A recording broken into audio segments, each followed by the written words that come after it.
बस इतना ही। Building and operating 2 star hotel. ये आपको ध्यान है कॉमनवेल्थ गेम्स हुई थी, कौन से साल में हुई थी मालूम है? 2010 में, जब कांग्रेस की सरकार थी। ठीक है, बहुत ही एक करप्ट, आई मीन एक इवेंट हो गया था इससे। ठीक है, तो बेसिकली जब दिल्ली में हुआ था ना ये, तो भाई एथलीट्स ने तो आना ही था। अब आप मुझे बताइए कि उनके रिलेटिव्स ने भी आना था क्या? तो इतनी जगह ही नहीं थी हमारे पास एकोमोडेशन देने के लिए। सरकार ने बोला भाई लोगों को बोलो होटल का बिजनेस स्टार्ट करें।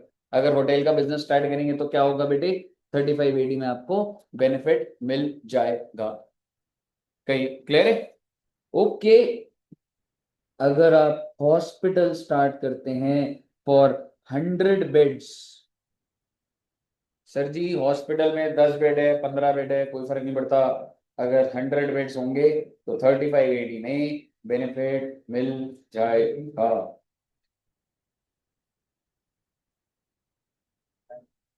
लिख लिया? Next, 2 star hotel of 2 star, 2 star और above, exactly. Hotel of 2 star और अबव।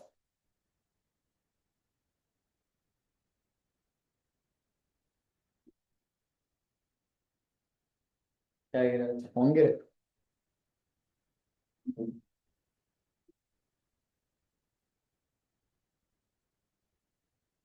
हाउसिंग प्रोजेक्ट, ओहो, अंडर स्लम रीडेवलपमेंट और रिहेबिलिटेशन। ज्यादा लंबे वर्ड नहीं लेने। हाउसिंग प्रोजेक्ट का बिजनेस है, जैसे डीडीए वाले फ्लैट्स बनाती है कि आम इंसान को मिलने चाहिए।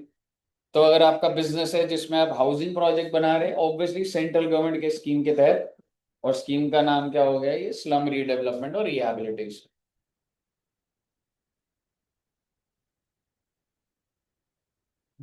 आपको आवाज आ रही है कुछ? आप हमेशा एक ही लाइन बोलते हो मैडम माइक पे। माइक एकदम सही है, यहाँ से आ रही है कहीं से आवाज, इधर से।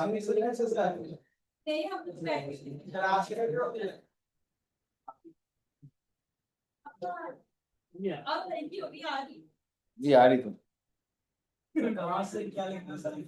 Slum housing project, slum redevelopment और रिहैबिलिटेशन। जो जो मैं येलो में कर दूंगा वो लिखिएगा। Housing project, affordable housing, production of fertilisers in India, ओहो, इनलैंड कंटेनर डिपो और कंटेनर फ्रेट स्टेशन, ओहो, बी कीपिंग और production of honey and beeswax, ओहो, warehousing facility for storage of sugar. क्या बेटे मेरे को बोलने दो ना बेटे। Slurry pipeline for transportation of iron ore, okay. Setting up a semiconductor wafer fabrication manufacturing unit, okay. और एक new infrastructure facility. I hope आपने सारे के सारे ये लिख लेंगे और आपको ये बिजनेस से समझ आ गए होंगे बेटे। हाँ जी, क्या कह रहे ऋतिक जी? पॉइंट वाइज सारे पॉइंट लिखने हैं। ये सारे बिजनेस में पैसा ही पैसा है बेटे, मनी, पैसा। हम्म। हाँ, सेवेंथ वाला सारे पॉइंट बता दूं आपको। 7 पॉइंट है housing project, affordable housing scheme के अंदर। गवर्नमेंट की बहुत सारी स्कीम्स होती है। ठीक है, अफोर्डेबल क्या होता है भाई, जो 50 लाख का घर जाए 25 लाख में अलॉट करो लोगों को। लोगों जो नहीं कमा पा रहे, ठीक है, उनके लिए घर की स्कीम्स होती है ना, ऐसे जैसे हम देखते हैं, तो वो सब स्कीम के नाम। उसके अंदर हमने नहीं जाना, ऑप्शन में हो रहा होगा। हाँ, तो अपने को नाम पता है, ये धंधे में है।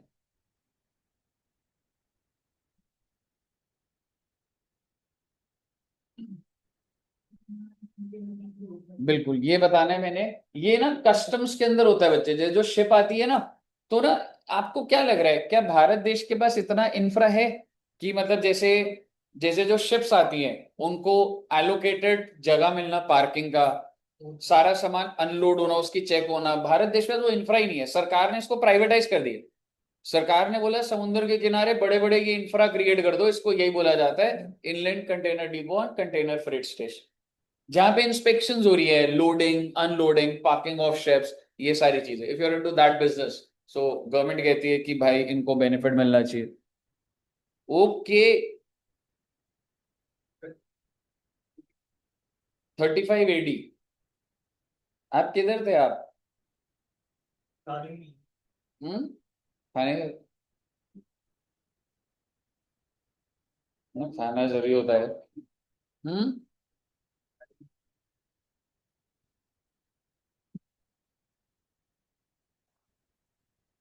लास्ट वाला, न्यू इंफ्रास्ट्रक्चर फैसिलिटी, इसमें बहुत सारी चीजें आ रही हैं, बस नाम लिखना है।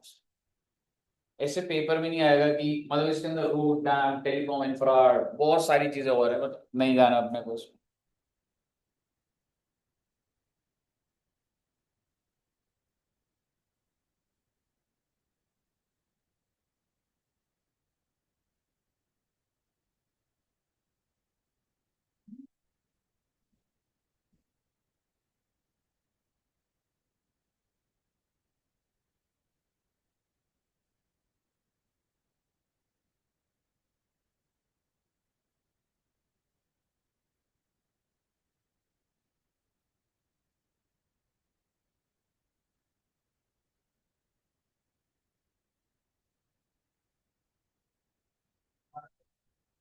हम्म।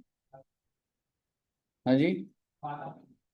Setting up and operating a semiconductor wafer engineering, वो है वेफर फैब्रिकेशन। वेफर वो नहीं है, चिप्स वाले नहीं है। वेफर फैब्रिकेशन मैन्युफैक्चरिंग यूनिट होता है कुछ, वेफर होता है कुछ, उसकी वो है। स्लरी पाइपलाइन होता है melted iron. If you are in the business of slurry pipeline for transportation of iron ore, pipelines है जिसमें आयरन ओर जाएगा। Iron ore is very heated instrument, heated stuff, तो उसके लिए पाइपलाइंस अलग होती।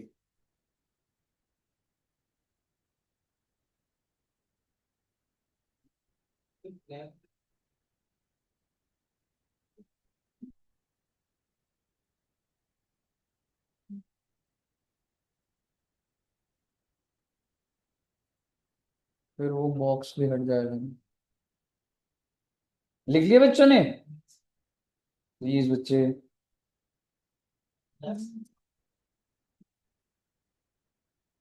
बोलूं आगे? अगली लाइन में फायदा लिखा हुआ है। 100% डिडक्शन। किसकी? रेवेन्यू की? नहीं, कैपिटल की भी। ओहो, 35 AD में भाई साहब, 35 AD में आपका जो भी कैपिटल एक्सपेंडिचर है 100% डिडक्शन। ये बेनिफिट। सर रेवेन्यू का 100, अरे वो तो मिलता ही है, उसमें क्या नई बात होगी। ठीक है। तो बेसिकली, और अगर बिजनेस शुरू करने से पहले भी कोई खर्चा है तो वो भी पूरा का पूरा मिल जाता है in the year in which business is commence. कितने साल पहले? 3 साल पहले? नहीं बेटे, वो तो 35 में लिखा था। यहां पर बोल रहे हैं जब भी कमेंस हो उससे पहले जो भी खर्चा है सारा का सारा मिल जाए 100%। ठीक है जी, तो आइए एक बार रीड करते हैं। नोट कर लिया बच्चों ने? चलो एक बार पढ़ लो एक बार। चलो मैं एक बार अंडरलाइन कर रहा हूँ, बस ये कर लेना।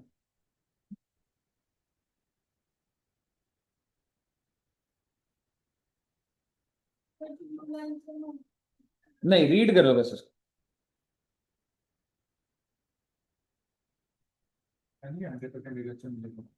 अभी एक बार पहले रीड कर लो।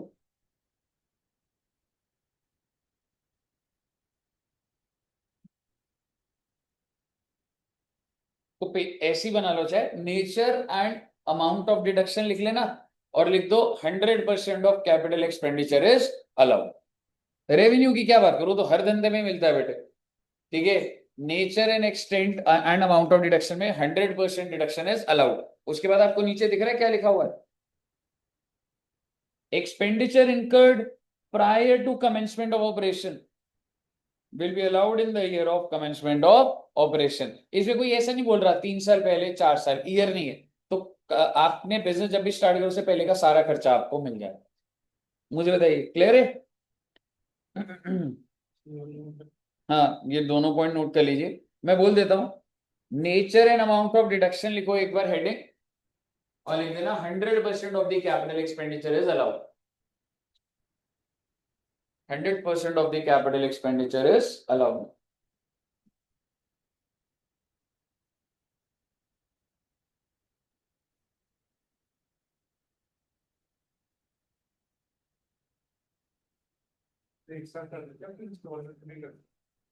एक साथ इंस्टॉलमेंट सरकार के लिए एक साथ ले लो भी, इंस्टॉलमेंट में कोई लेना ऐसे पसंद ही नहीं करेगा, लॉस आ रहा है तो आ रहा है, सही। हाँ,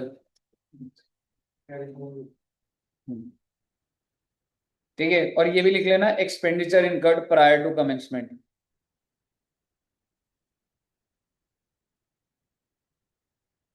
बताइए, क्लियर है?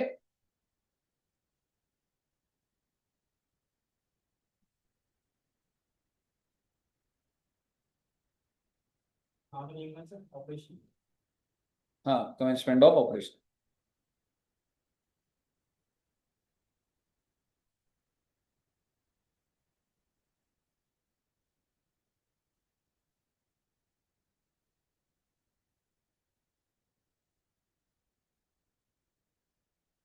क्लियर है जी? आओ साहब, अब होता क्या था,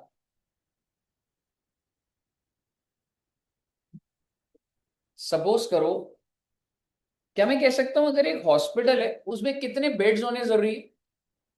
100 beds minimum, like if you have 100 beds you are eligible for 3580। पर जब भी ये आया होगा, मुझे डेट में नहीं जाना, क्या कह सकता हूँ उससे पहले से ही कई हॉस्पिटल चल रहे होंगे।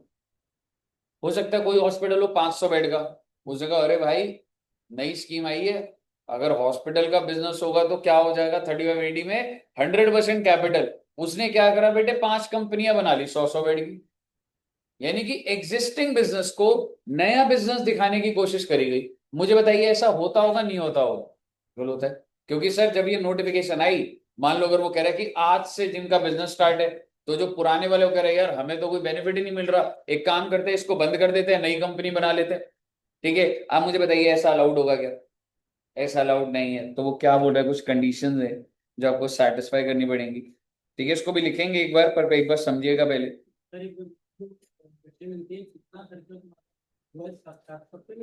Capital expenditure, plant and machinery, जो भी कैपिटल एक्सपेंडिचर, ठीक है ना? तो क्या बोल रहे हैं, आपको कुछ कंडीशन सेटिस्फाई करनी पड़ेंगी। सबसे पहली कौन सी है बच्चे? It is not set up by splitting up और reconstruction of the business already in existence. चलते हुए धंधे में नहीं है, we want to promote new businesses to enter into these sectors. पहली बात, it is not set up by transfer to specified business of machinery or plant previously used for any purpose। Plant and machinery नहीं होनी चाहिए जी। मैं business start कर रहा हूं और मैंने मतलब एक दूसरा बंदा क्या दिखा रहा है, उसने बिजनेस बिल्कुल बंद कर दिया और मैंने उससे सारे उसके एसेट खरीद ली। वो एसेट फ्रेश होंगे सेकंड हैंड होंगे? सेकंड हैंड नहीं चलेगा, ठीक है, नया एसेट होना चाहिए। तीसरा पॉइंट स्पेसिफिक है, आपको ध्यान है, अपने नेचुरल गैस का वो बनाया था, तो उसमें ये है। आपको क्या लग रहा है ये नेचुरल गैस पाइपलाइन ये सब ये प्राइवेटाइज लोग अपनी मर्जी से बना लेंगे कहीं भी? ऐसे थोड़ा ना होता है बेटे, गवर्नमेंट के पूरा का पूरा मेमोरेंडम्स होते हैं कहाँ पे पाइपलाइन होने चाहिए, क्या सेफ्टी कंसर्न्स हैं। ठीक है, तो बेसिकली ये जो प्राइवेट प्लेयर्स हैं जो बनाएंगे, क्या ये गवर्नमेंट के साथ इन कोऑर्डिनेशन बनाएंगे या अपनी मर्जी से बना देंगे? इन कोऑर्डिनेशन, प्लस इनको पैसेज देना पड़ेगा बाकी प्लेयर्स को। मान लो अगर मैं ओएनजीसी हूं, कहने से ओएनजीसी क्या करता है, क्रूड क्रूड का रिफाइनरी करता है, ठीक है, पेट्रोलियम क्रूड। तो ओएनजीसी को क्या रिलायंस को भी जगह देनी पड़ेगी कि भाई तू भी अपना क्रूड ऑयल ट्रांसपोर्ट कर ले? क्या ओएनजीसी को हिंदुस्तान पेट्रोलियम को जगह कि भाई तुम भी अपना क्रूड ट्रांसपोर्ट? सो मैं अगर वो पाइपलाइन बना रहा हूं, I have to give other also permission to use that pipe, नहीं तो हर कोई अपनी पाइपलाइन डालता है। ठीक है, तो अपना जनरली ये समझना है क्या बोल रहे हैं। where the business is of laying and operating a natural gas crude oil pipeline network, it should satisfy the following. It is owned by Indian or consortium of such company. फालतू की बात है. It has been approved by National Petroleum Regulatory Board. It has made such proportion of its total pipeline available on common carrier basis so that भाई सबके लिए use होगी. Theoretical बात है, लिखने की भी जरूरत नहीं है आप. लेकिन आपको बस ये क्या समझना था, पहला पॉइंट क्या था, रिकंस्ट्रक्शन नहीं होना चाहिए. दूसरा, नई कंपनी अगर है तो एसेट भी क्या होने चाहिए, न्यू होने चाहिए. ठीक है, मुझे बताइए, अभी सुनते जाइएगा एक बार. पॉइंट नंबर 4 पढ़ के समझाएंगे मुझे क्या बोल रहा है.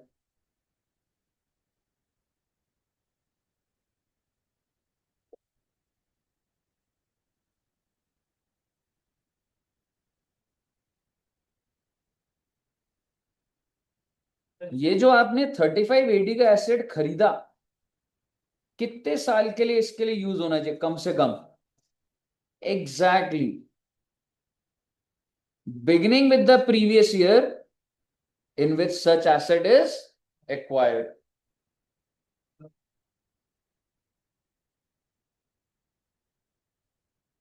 8 साल कहां से लेगा तू, फर्स्ट डे से ले रहा, मतलब तू आज एसेट ले रहा, तो मैं ये मान रहा हूं कि आज की तारीख, अगर जैसे मान लू ये साल कब से स्टार्ट हो रहा है, फर्स्ट से, तो यहां से तेरे 8 साल काउंट हो. हालांकि आपको साल एकदम ऐसे एग्जैक्ट काउंट नहीं करने, अभी मुद्दे की बात पर आनी है मेरे को. पेज नंबर कौन सा था.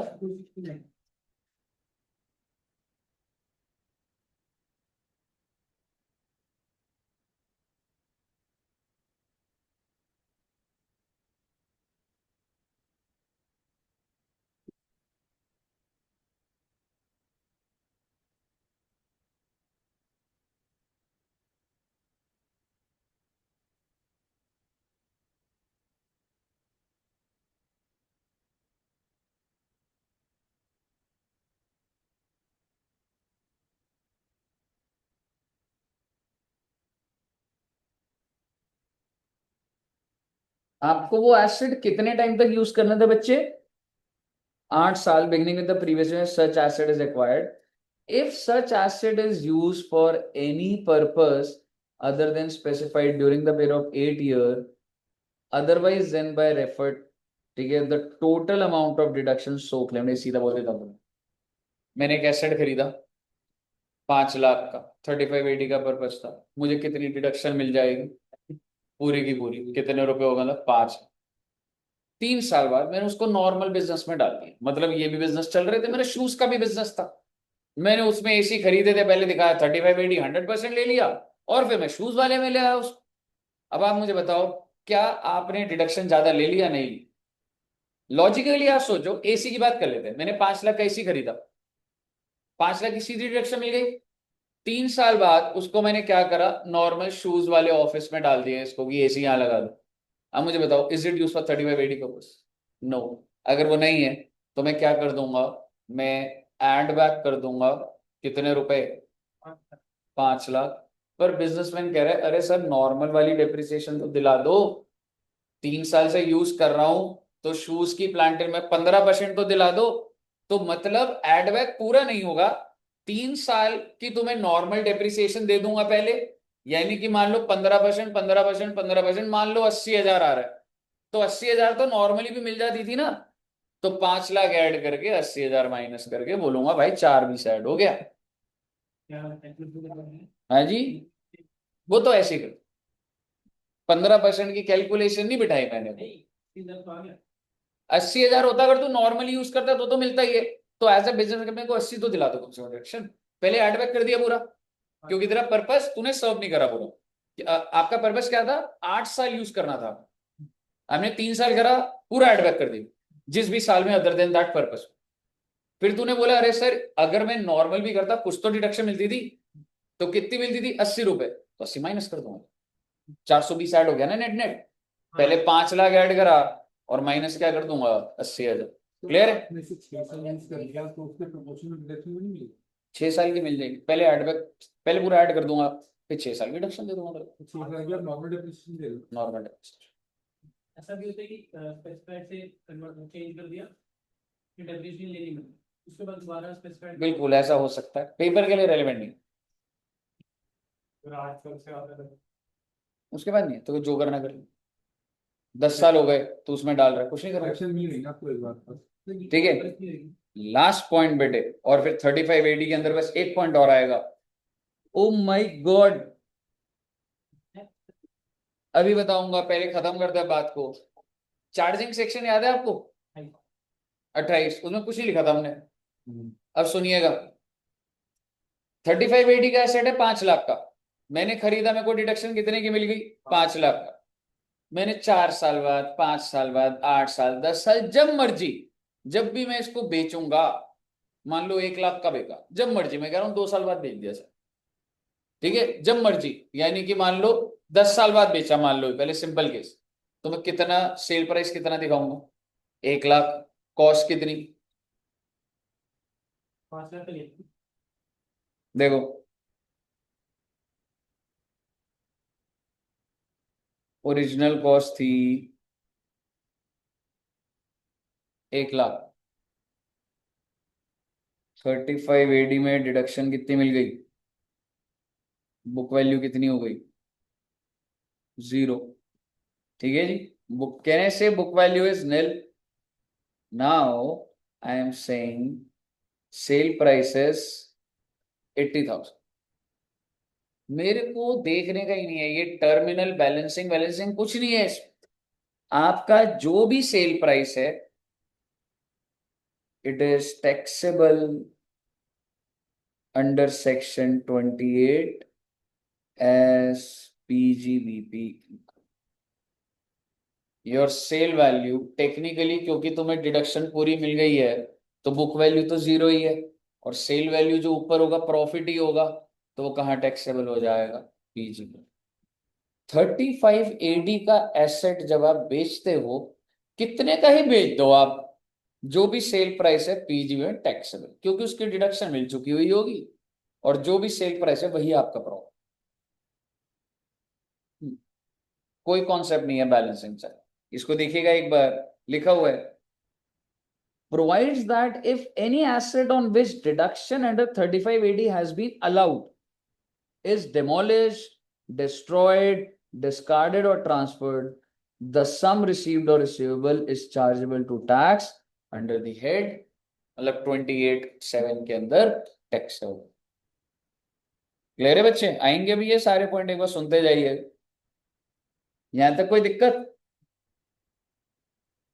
सुनिएगा अभी, बस आखिरी बात, मैं कुछ नहीं बोल रहा, ये वाला पॉइंट पढ़ना जो मैंने मार्क करा अभी।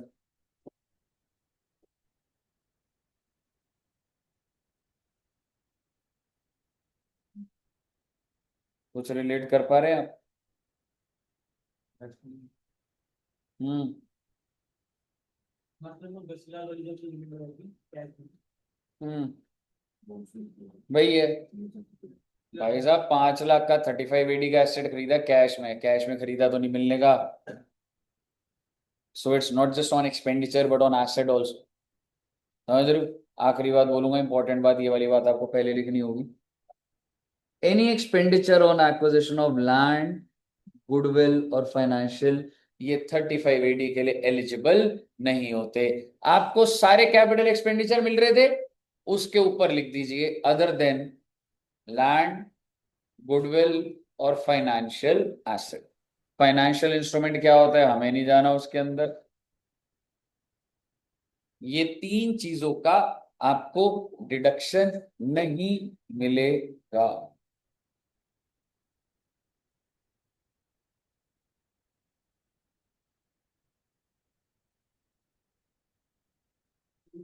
ये कैपिटल एक्सपेंडिचर 10 लाख के ऊपर कैश में करोगे तो उसकी डिडक्शन 3580 नहीं होगी। क्या है इनका कैसे बोल? 3580 है तो 10 लाख के ऊपर कैश में करोगे उसकी डिडक्शन नहीं होगी। बिल्कुल ऑनलाइन रहेगा। ऑनलाइन ही, नहीं तो लोग सारे कैश को कहाँ कंज्यूम करवा देंगे? एसेट्स के अंदर। तो गवर्नमेंट हैज टू स्टॉप। एक टाइम था 7-8 साल पहले जब आप एसेट ले लेते थे, इस पे नहीं था प्रोविजन, पर गवर्नमेंट ने फिर डाल दिया था। क्लियर है बच्चे? अगर आपको क्लियर है तो अब आप क्या क्वेश्चन करें या नोट्स बनाओगे? नोट्स बनाने में तो बहुत टाइम लग जाएगा, आप थक जाओगे बेटे। हाँ, चलेगा सर, 28 वाले 5 मिनट। इलस्ट्रेशन देख लो बेटे, ये बढ़िया है ना। मैं नोट्स के लिए आपको टाइम दूंगा, नहीं अभी, अभी दूंगा, पर अभी क्वेश्चन करना जरूरी है। इलस्ट्रेशन नंबर 6.25, इसमें एक मिस्टेक भी है, चलो ठीक है मैंने अपडेट करी हुई है, शुरू कर दीजिए, मैं कुछ नहीं बोल रहा, खुद से फिगर आउट करिए और सॉल्व करिएगा प्लीज।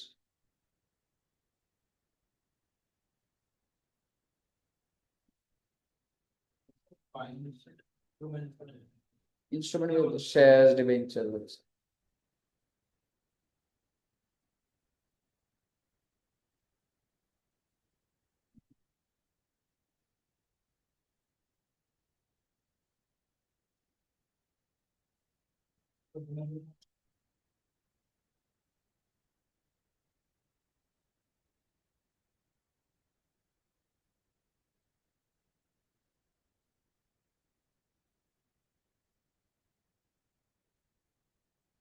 एक मिनट बच्चों, क्या आ गया यार,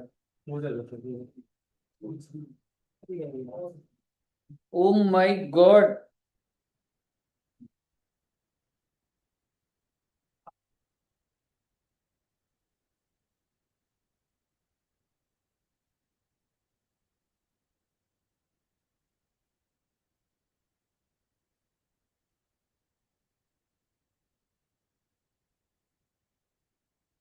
क्या दोस्त,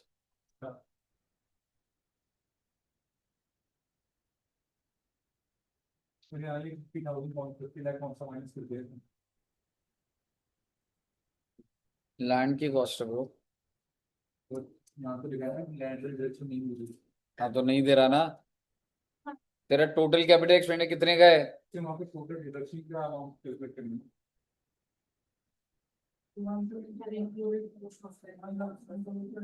बिल्कुल करेक्ट, आ गया, छा गए बेटे आप।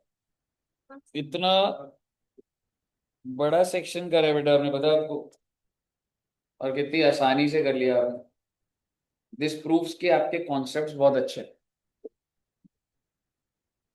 हो गया निशांत जी का? गुड। अब मैं क्या करूं, आपको नोट करने का टाइम दूं या आगे बढ़ूं?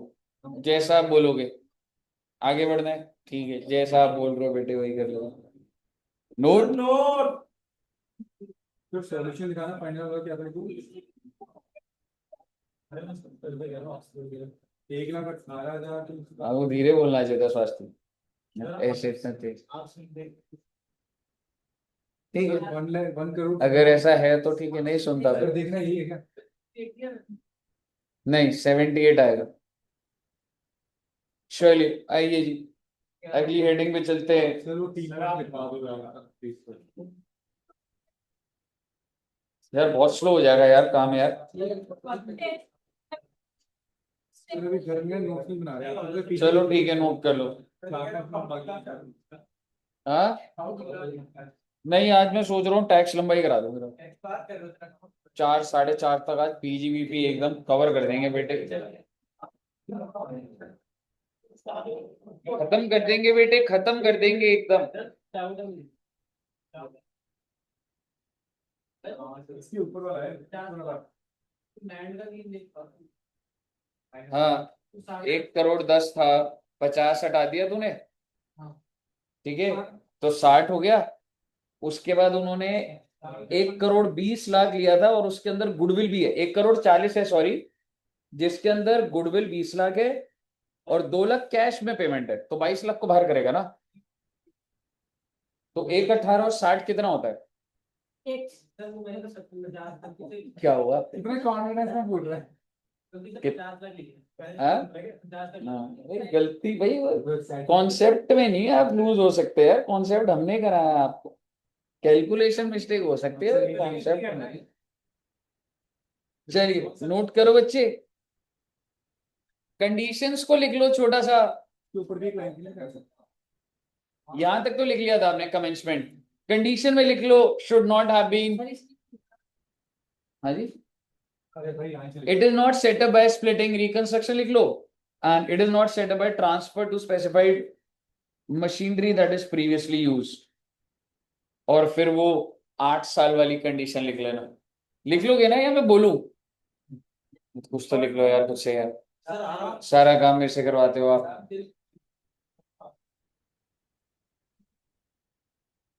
थर्ड वाला मत लिखिए, वो नेचुरल गैस मतलब कॉमन कैरियर के लिए देना है, वो बस ऐसी वाली चीज। पॉइंट नंबर 1 to 4 लिख दो। थर्ड के अंदर ऐसे लिख लो, natural gas should make it available on public basis. हाँ, रिकंस्ट्रक्शन लिख दे बस, अब मर्जर और उसके अंदर।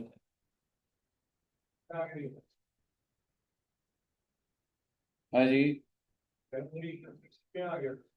हाँ जी, छा गए बेटे, छा गए आप।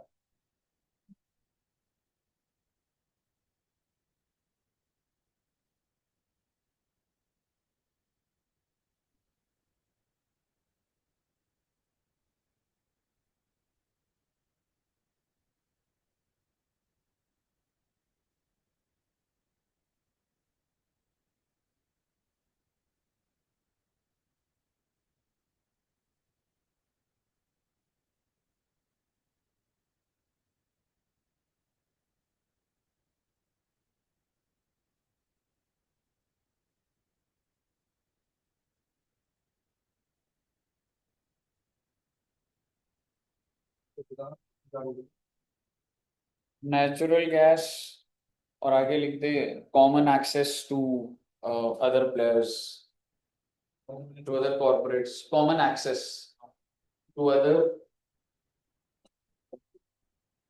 Businesses.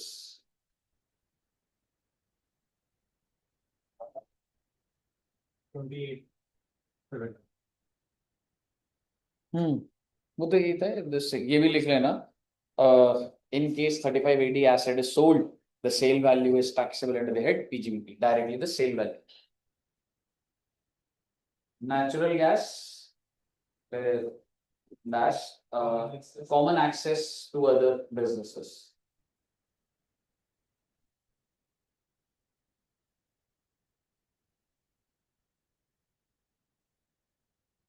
All clear till here? 8 साल के लिए आपको यूज करना है 3580 के लिए।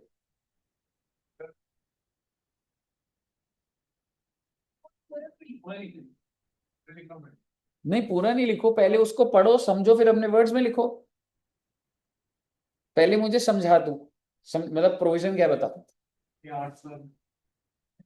तो उसको इंग्लिश में कैसे लिखेगा? The asset should have been used for 8 years। आगे समझा।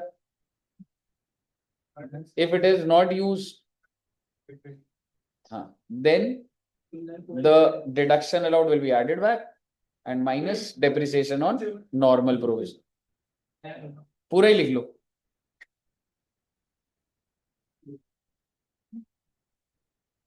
हाँ जी, क्या बच्चे? सी और डी।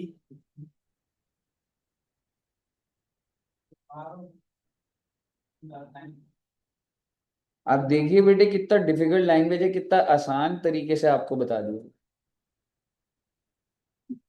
मैं कैसे नहीं बोलता। Hello my boy. अरे वो तो जनरली बोल यार। अरे नहीं, अरे यार तुम क्या यार, कलर बहुत भाई। सर मैं ऐसे वो कितना भाई, मैं कहीं नहीं गया। अरे ऐसे जनरली बोलते हैं भाई। सर मैं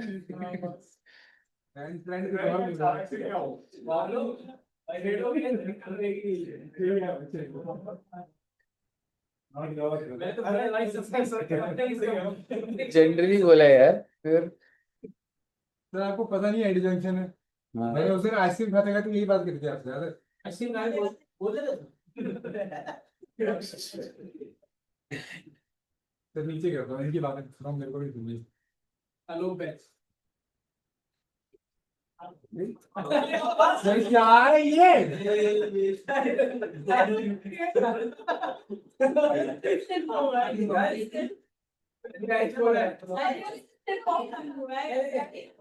सर क्या चल रहा है? मैंने सुना नहीं। 2 दिन से चलो कोई बात नहीं। सर मुझे क्या क्या यार, हद है यार, पढ़ाई कर लो बेटे, क्या पढ़ाई कर लो बेटे प्लीज।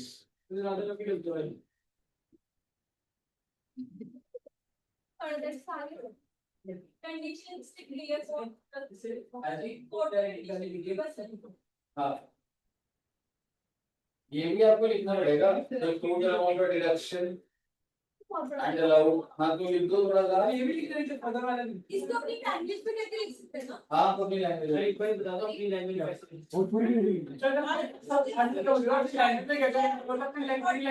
ये पूरा लिखिए, ये आपकी लैंग्वेज है, अपनी लैंग्वेज में ये वाला लिखो। करीश नहीं गिरीश है वो। फिर सेकंड का फर्स्ट लिखवा दो। ये आपको लिखना है खुद से। अच्छा नीचे वाला भी, हम्म, नीचे वाला सेकंड का फर्स्ट। हाँ वो भी। अगर नहीं लिख पा रहे तो पूरा लिख लीजिए, लिख लीजिए प्लीज। हाँ पूरा लिख लो, मेहनत करो बेटे थोड़ी सी। टेस्ट की डेट आ गई ना नीचे। टेस्ट की डेट आ गई ना नीचे। नहीं होगी, 31 को टेस्ट है, और जो बच्चे टेस्ट देंगे वही अगस्त में आएंगे बेटे, नहीं तो आपका कोर्स 31 को ही ओवर है। बर्थडे पार्टी है। जिन बच्चों ने जीएसटी दिया, अब तो क्या और क्या चाहते हो मतलब। अच्छा, तो आपने जीएसटी दे दिया तो बहुत बड़ी अचीवमेंट है मतलब आपके हिसाब से, और डीटी नहीं दोगे आप?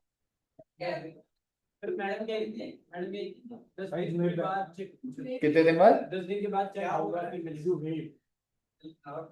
यार अभी मैम ना सितंबर वाले बच्चों का चेक कर रहे हैं, अब अकाउंट्स और उनके हो गए, अब फाउंडेशन के चेक हो रहे हैं।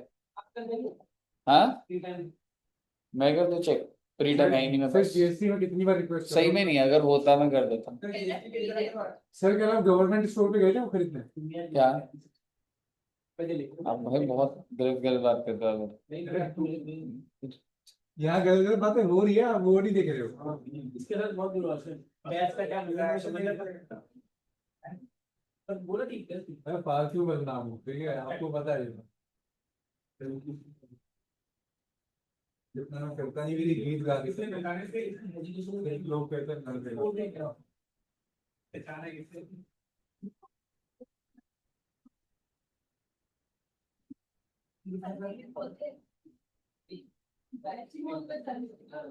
नहीं हो ये बोलो एक बोलो चाहती हूँ।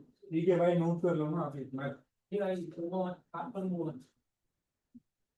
मुंह चावल एक बार से होता है कि जिंदगी में कभी नहीं जाती। चलिए हो गया बच्चे नोट। मतलब इसका ना एक छोटा सा एग्जांपल ऐसे बना हुआ है, देखो डिडक्शन क्लेम 100, डेप्रिसिएशन एलिजिबल 50। तो अगर मैं किसी और पर्पस के लिए अगर यूज कर लिया होता तो मैं 85 को ही तो ऐड बैक करता। समझ रहे हो, ये उसी के ऊपर एग्जांपल है कि 100 की एक्सचेंज तो सीधी मिल जाती है, लेकिन अगर 2-3 साल बाद अगर हुआ, या 1 साल बाद ही चलो, तो 15 रुपए तो मिलनी थी ना, तो ऐड बैक तो 85 होना चाहिए ना सर।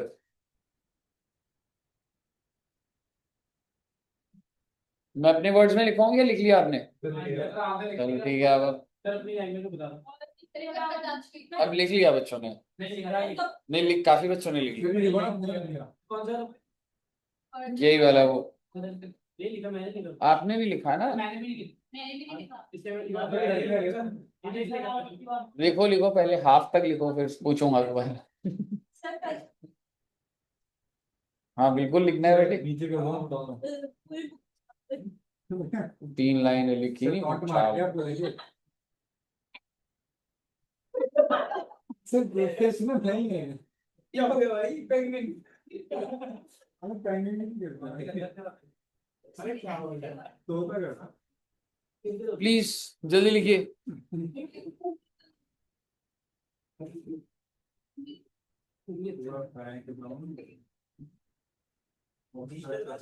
पीछे लिख रहे हैं दोनों? हाँ अच्छा,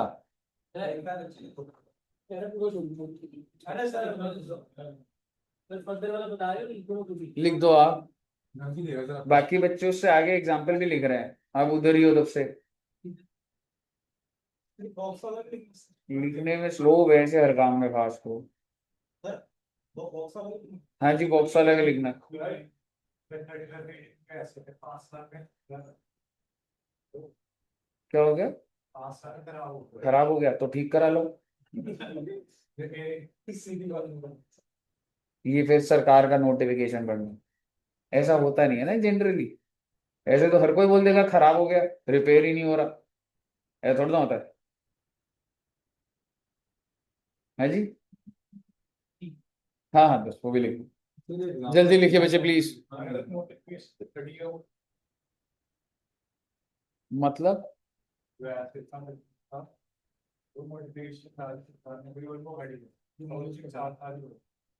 नोटिफिकेशन से हट गया मतलब?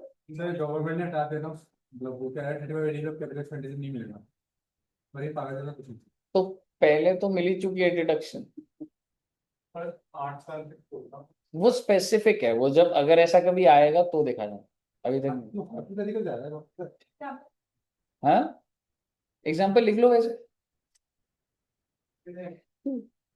आप लोगों को नोट्स बनाने थे ना, तो बनाओ। अकाउंट्स नहीं है सर 2 3 बार क्या? क्या करूं? सर आपका अकाउंट सी लोग 4.5 हाँ सर प्लीज सर डाउट है। सर ये नीचे वाला बॉक्स में निकाल। अभी श्योर नहीं हो, अभी रुक जाओ। सर मैं क्या कह रहा हूँ, नहीं नहीं नहीं, ये नहीं लिखनी। इसके अंदर वाला तुम लिख ही चुके हैं, वो 10,000 को तुम्हें वैसे ही पता है, और ये वो कुछ नहीं कर रहा। सर वहाँ ओरिजिनल कॉस्ट 100 थी, 30 पे 100 मिल गई, और सेल वैल्यू अगर 30 है तो सेक्शन 28 जो टैक्स लिखेगा वो 30 पे लगेगा। ये लिखा है एग्जाम्पल में। वो सेल वैल्यू के एंगल से है, सेल वैल्यू का मत देखना। ये एग्जांपल मैंने आपको कराया ही नहीं। तो कौन से लिखे कैसे? मैं ये वाला कह रहा था। तो मिटाना चाहिए सीधा मतलब। नहीं, मैंने बोला भी था। हाँ, यही वाला लिखा होगा सब बच्चों ने, है ना? किसी ने भी वो नहीं लिखा, यही वाला जो लिखा होगा। ऑनलाइन लिख लिया बच्चों ने?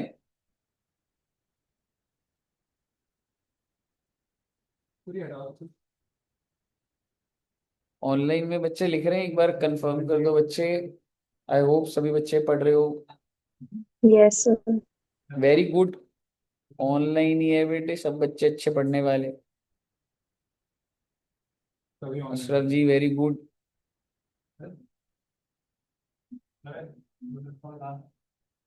आरुषि जी ने लिख दिया वेरी गुड। हाँ जी, हाँ जी लिखना है। 28 वाला लिख। वो ये कह रहा है कि अगर आपने कोई एसेट है जिसपे 3580 डिडक्शन मिल चुकी है, if you sell that the sale price is taxable under that PGBP under section 28। नहीं, ये नहीं लिख।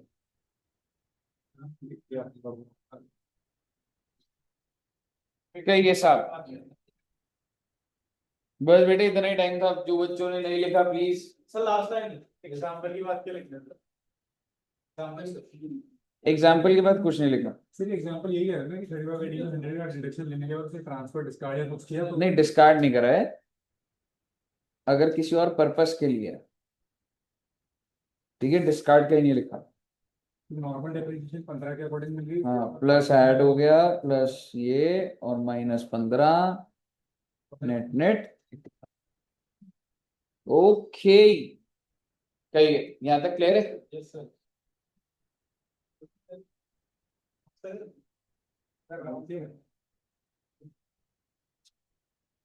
आइए बच्चे, कितनी देर में होंगे? मैं सोच रहा हूँ अमेलगमेशन ही कराऊं क्या। इसे बता दो मतलब समझ नहीं आ रहा मुझे। 10 मिनट रुक जाओ, 10 मिनट तो पढ़ाऊंगा।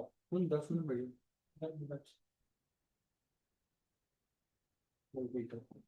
अब आप हेडिंग डालिए जरा।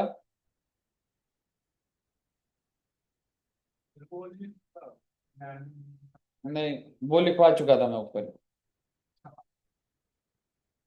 सेक्शन 36 हेडिंग डालिएगा, अब मैं जो आपको बोलूंगा बस वो नाम लिखना है बस आपने। अगर मैं लॉजिकली आपको बोलूं, क्या मैं कह सकता हूं पीजीवीपी के अंदर 28 चार्जिंग था, 29 क्या था बच्चे, कि आपको पीजीबी निकालना है तो 30 से लेके 43 डी। 30 किसके ऊपर था, बिल्डिंग का, repair rent rate taxes building का। 31 फर्नीचर और प्लांट एंड मशीनरी का रिपेयर और जो भी खर्चा है। 32 डेप्रिसिएशन, 33 हमने नहीं करा, 34 हमने नहीं करा। 35 में आपने साइंटिफिक रिसर्च करा, प्रिलिमिनरी एक्सपेंस करा, 35 एडी कर लिया, फैमिली प्लानिंग का खर्चा कर लिया, 35 की सीरीज चल रही। ठीक है, 35 में भी और भी आ जाएंगे। ठीक है, अब मैं कौन से सेक्शन पर आ रहा हूं आपके पास, सेक्शन 36। तो 36 के अंदर भी स्पेसिफाइड नाम से, जिसमें सबसे पहला आप लिख लीजिए 36(1)(1) इंश्योरेंस प्रीमियम ऑफ स्टॉक। आप मुझे बताइए, क्या आप अपने स्टॉक की इंश्योरेंस नहीं कराते होंगे? सोच के देखिए, जो सामने ज्वेलरी की दुकान है उसने इंश्योरेंस नहीं करा रखी होगी। अगर किसी के पास करोड़ों रुपए का स्टॉक पड़ा हुआ है, रिलायंस एयरटेल, चलो इनकी बात नहीं करूंगा, इनका स्टॉक नहीं है, पर जैसे जो कपड़ों की दुकानें होती हैं, जो मोबाइल शॉप्स हैं, क्या वो अपने स्टॉक को इंश्योर नहीं कराती? सोच के देखिए, अगर आग लग गई तो कितना भारी नुकसान हो जाएगा बेटे। ठीक है, और मैं तो कह रहा हूं स्टॉक छोड़िए आप, जो इतने बड़े बड़े रेस्टोरेंट्स हैं, मॉल में अगर वो है, अगर किसी की खुद की बिल्डिंग है, क्या वो बिल्डिंग इंश्योर नहीं कराता होगा? क्या वो फर्नीचर इंश्योर नहीं कराता होगा? बिल्कुल करवाता है। आप गाड़ी बाइक खरीदते हो उसकी इंश्योरेंस करा लेते हो, धंधे वाला क्या, आपको क्या लग रहा है, वैल्यू जो इंश्योर बिल्कुल कराता है। पर यहाँ पे सिर्फ किस चीज की बात हो रही है, स्टॉक की। सर प्लांट एंड मशीनरी की मिल जाएगी, पर 36 में नहीं मिलती, वो 37 में मिल जाएगी, क्योंकि जिसके नाम आएंगे ही नहीं ना, वो कौन से सेक्शन में चला जाएगा, 37।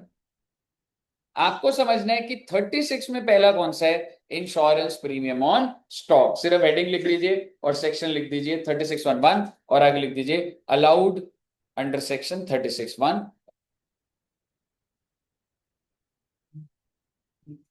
फैमिली प्लानिंग करना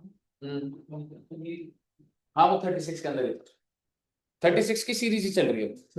मैंने हमने दिखा रखा है कि हाँ। क्या लेगा सेक्शन 36 हेडिंग डाल ली, नाम लिख दीजिएगा इंश्योरेंस प्रीमियम ऑफ स्टॉक और आगे लिख दीजिए it is allowed under section 36(1)(1). Sir है जी। कहता है जैसे पैनल में मैंने 1 करोड़ का खर्चा दिखा रखा है इंश्योरेंस प्रीमियम का, और क्योंकि एप्लीकेबल है तो वो -0 अराउंड में जाएगा खर्चे के अंदर। हाँ, इंश्योरेंस का खर्चा। हाँ स्टॉक से अच्छा, अगर मैंने इंश्योरेंस का खर्चा ड्यू हो गया, मैंने पे नहीं करा, डिडक्शन मिल जाएगी? ड्यू बेसिस पे। आप बताओ। तो उसमें लिस्ट में था नहीं, उस इसमें नहीं था, तो it is allowed on due basis also. But अगर पे नहीं किया ठीक है, उससे क्या फर्क पड़ रहा है?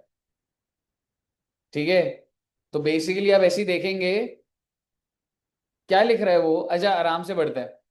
The amount of premium paid, paid से हमको लगता है अरे पेमेंट है भाई, in respect of insurance against risk of damage, destruction of stock, stores used for the purpose of business is allowed as reduction। और दिमाग में क्या आ रहा है भाई, तो पेमेंट लिखा हुआ था, आगे क्या बोल रहा है वो, as already explained payment here means actually paid or incurred according to the method of accounting adopted। आप मुझे बता दो आपका मेथड ऑफ अकाउंटिंग क्या है, accrual.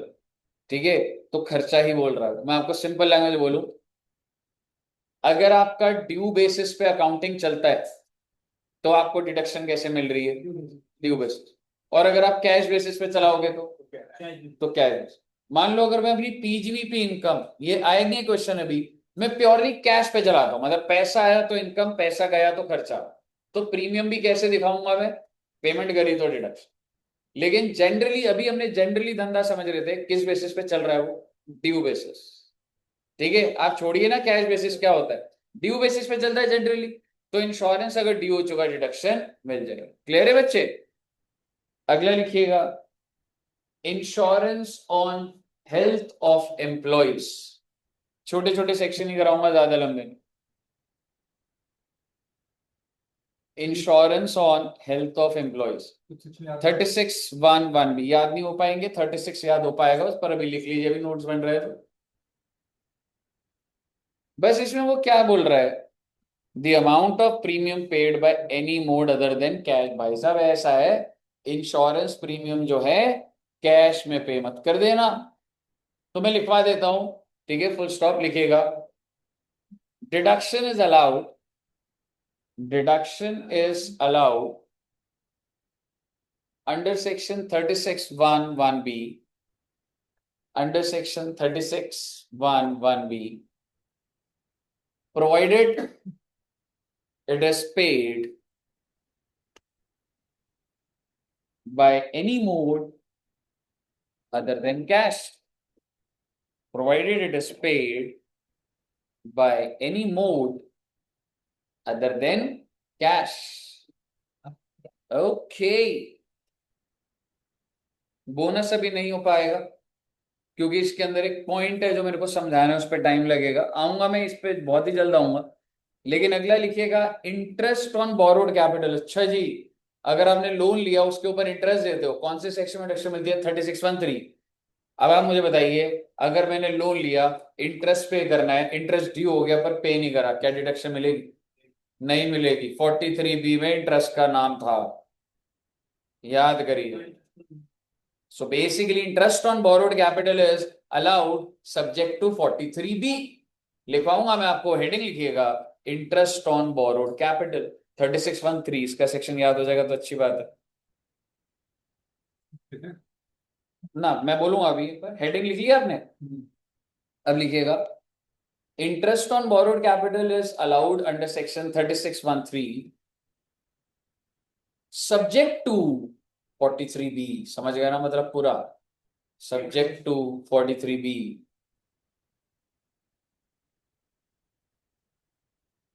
That is, deduction is allowed on payment basis.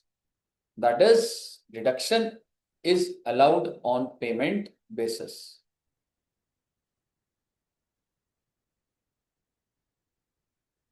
Clear है बच्चे? अब मैं एक छोटी सी बात आपको बोलूंगा, ये एक जगह पर आई थी, मैंने बोला था भी करेंगे कुछ टाइम बाद। देखो जैसे ऐसा होता है क्या, और आपने तो बोरोइंग कॉस्ट पढ़ लिया है। मान लो मैं बिल्डिंग बना रहा हूं, तो जब तक बिल्डिंग बन रही है मैंने लोन ले रखा होगा, और जब तक तैयार नहीं होगी, अकाउंट्स क्या कहता है, उस लोन के ऊपर जो इंटरेस्ट है कॉस्ट में ऐड कर दो। इनकम टैक्स भी यही कहता है। सुनिएगा बात को ध्यान से, मैंने लोन लिया और बिल्डिंग बन रही है, क्या बिल्डिंग 2 दिन में बन जाएगी या टाइम लगेगा? टाइम लगेगा, पर इंटरेस्ट तो चलना चालू हो गया। इंटरेस्ट का खर्चा जो है, अब सवाल ये उसकी डिडक्शन मिलेगी या वो बिल्डिंग की कॉस्ट में जुड़ जाए? इंटरेस्ट से खर्चा होता है, और हमारे गांव में क्या होता है, पीएनएल में डाल दो। बट बेटे जब तक एसेट रेडी नहीं है तब तक पीएनएल में कैसे डाल दोगे? पर सर ये तो अकाउंट्स का कॉन्सेप्ट है, टैक्स में भी यही। बड़े ही प्यार से देखिएगा, 1/4/24 को आपने लोन कितने का लिया? 5,000 का। रेट ऑफ इंटरेस्ट कितना है? 12%। आपकी बिल्डिंग जो तैयार हो गई वो 1/10 को हो गई, तो लॉजिकली 5,000 का 12% कितना हुआ? 600। 300 का ब्याज यहाँ पर और 300 का बाद में। तो अब आप मुझे बताओ, ये जो 300 है, इस 300 को क्या कर दिया मैंने? Added in the cost of the asset, और ये डेप्रिसिएशन के थ्रू पीएनएल में जाएगा। लेकिन ये वाला जो 300 उसका क्या हो? 36(1)(3 में सीधा सीधा पीएनएल में भेज दो, इसको डिडक्शन दे दो। कहने को तो भैया, till the time asset is not ready to use, the interest before it is ready to use is added in the cost of the asset, and once the asset is ready for use, the interest after that will be allowed as deduction under section 36(1)(3)। ये diagram बना लीजिए, सारी बातें तो लिखी हुई। Loan लिख लो 5,000 का, 12% लिख दो, and obviously everything is subject to 43B। Okay.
जब तक रेडी नहीं हो जाता तो फिर पीएनएल में। मैं घर, मान ले मैं बिजनेस चलाना है, वेयर हाउस खरीदना था मैंने वेयर हाउस हाथ के हाथ खरीद लिया, बना नहीं रहा, तो सारा का सारा पीएनबी।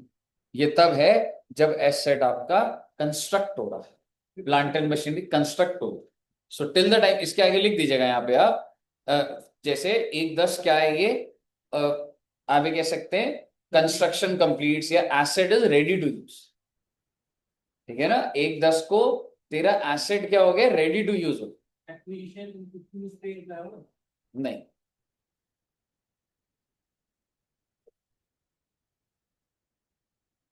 कहिए साहब जी, क्लियर है यहां तक?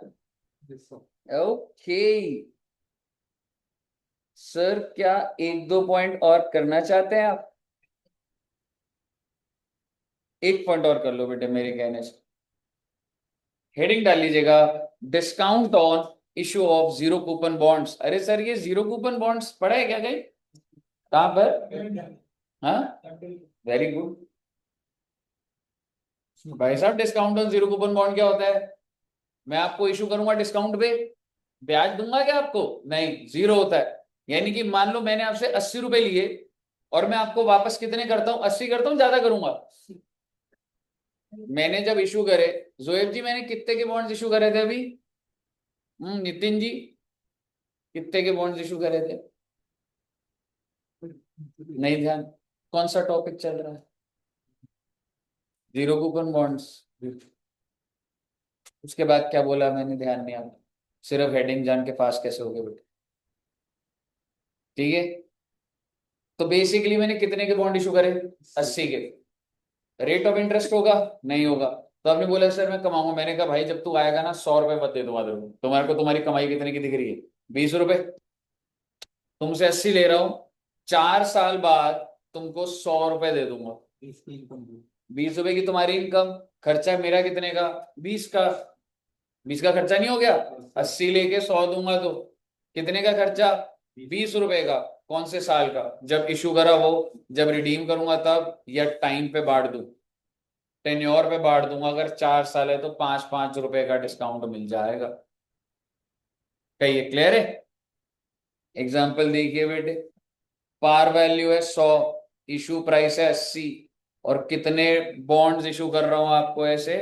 1 लाख। ओ माय गॉड, मतलब मेरे पास जो पैसा आएगा वो 80 लाख आएगा, और मैं रिडीम किस पे कर रहा हूं? 120, यानी कि 120 lakhs I give you back. So what is the total expense? 40 lakhs over a period of 5 years. So per year 8 lakhs। Heading डाल दीजिए, एग्जाम्पल लिख दीजिए। Accounting according to recording entry वो तो एक ही बार में हुई। जीरो कूपन का भी अगर तू देखेगा, अगर आपको जैसे डिबेंचर्स पे भी था जीरो कूपन के, मैंने अकाउंटिंग ही देखी, पर वो इसी, बाकी सारा मैं डेफर्ड या वैसे कर दूंगा, पर मैं इतना ही डाल।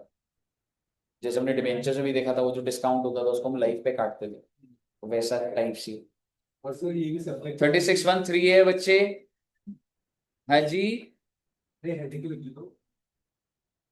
हाँ एक बार हेडिंग लिख लो, discount on zero coupon bonds, और 36(1)(3)(a। बस एक चीज ध्यान रखना बच्चे, ये जो जीरो कूपन बॉन्ड्स होते हैं ना, ये कौन सी कंपनीज इशू करती है? Infrastructural capital company. ऐसे हर कंपनी इशू नहीं करती, and these are notified by the government. ये हमने मतलब कैपिटल गेन्स में भी था, ठीक है? तो basically these are issued by infrastructural company, infrastructural capital fund, और अ पब्लिक सेक्टर बैंक, और a scheduled bank, and these are notified by central government. ये जनरली थ्योरेटिकल है, रेलेवेंट नहीं है, बट इतना जस्ट आइडिया होना चाहिए।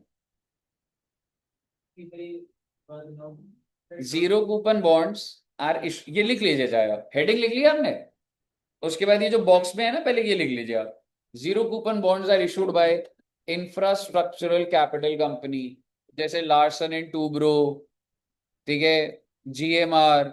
ये जो इंफ्रास्ट्रक्चर ग्रो करती है, दे आर ओनली अलाउड। या फिर सर बैंक क्यों लिखा है शेड्यूल्ड बैंक? भाई वो कर सकते हैं भाई इशू। सर किसने बोला? गवर्नमेंट ने बोला।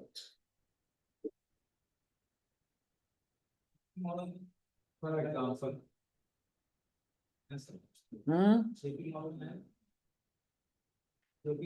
Depends, if they finance infrastructural, government की नोटिफिकेशन में क्या, उस पर डिपेंड। सर एग्जांपल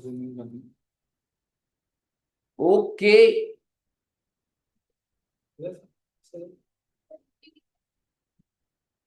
पता ही नहीं लगा बेटे अभी, एकदम ऐसा लग रहा है कि जस्ट अभी अभी स्टार्ट करा है। क्या sir?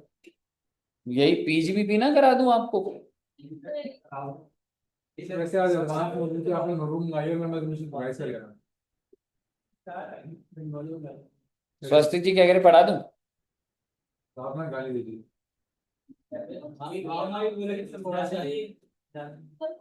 Zero coupon bond, zero coupon bond में लाइन समझाना भी है जो बॉक्स में क्या बोला। So these are the bond issued by the company.